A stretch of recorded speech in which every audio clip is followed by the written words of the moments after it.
Assalamualaikum warahmatullahi wabarakatuh. Hari ini kita akan belajar materi pemrograman dasar tentang menerapkan struktur kontrol percabangan dalam bahasa pemrograman.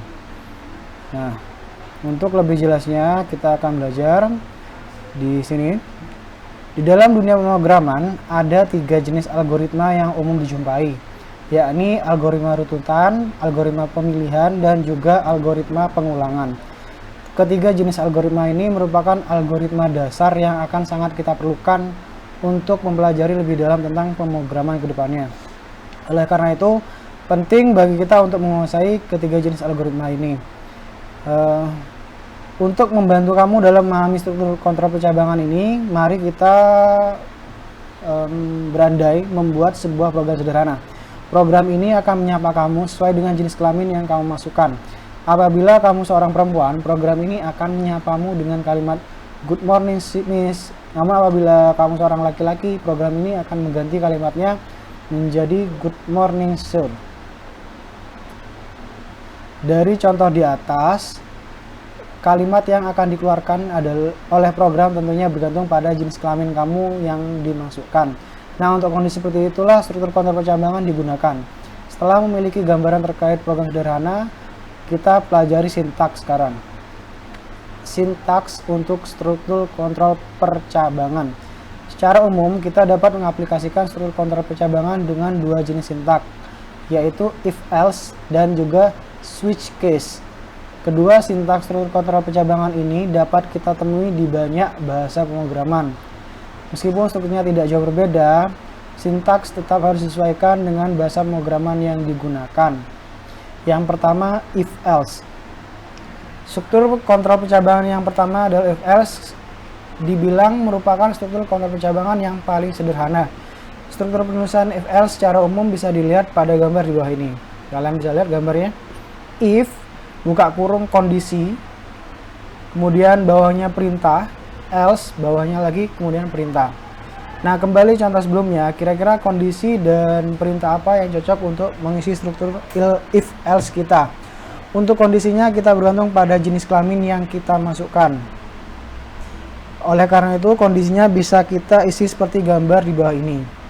If, jenis kelamin sama dengan P perintah, bawahnya else, perintah lagi. Setelah itu, mari kita isi bagian untuk menuliskan perintahnya. Contohnya seperti pada kalimat di bawah ini. If jenis kelamin P, bawahnya print F, buka kurung good morning miss, else perintah.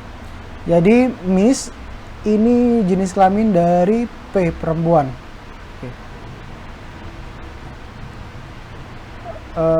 Oleh karena itu pada blok else kita dapat menuliskan perintah yang akan dijalankan apabila blok F tidak dijalankan. Pada contoh kasus yang kita gunakan, blok else akan kita isi seperti gambar berikut. If jenis kelamin P, print buka kurung good morning miss, else print good morning sir. Jadi kalau semisal kita tidak menggunakan miss untuk perempuan, kita bisa ganti dengan menggunakan sir untuk laki-laki. Jika hanya struktur if-else yang digunakan, program kamu memang hanya bisa menampung dua pilihan. Akan tetapi, struktur if-else ini juga bisa dimodifikasi. Kamu bisa menambahkan banyak pilihan pada struktur if-else dengan menggunakan keyword else if. Untuk lebih jelasnya, kamu bisa menyimak gambar di bawah ini. If kondisi, perintah.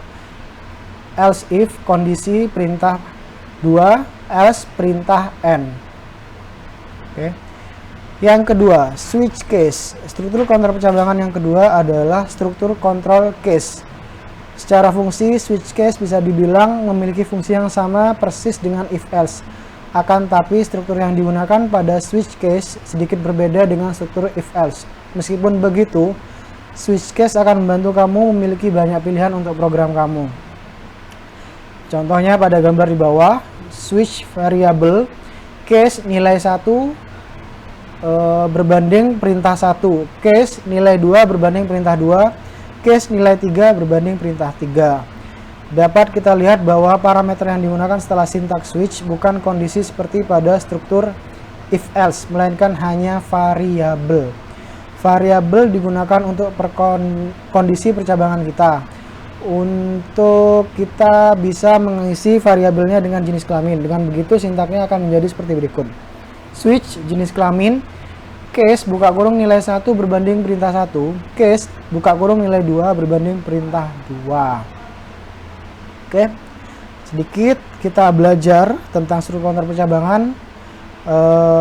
Mungkin minggu depan kita belajar lagi agar lebih paham, sekaligus kita praktek mungkin.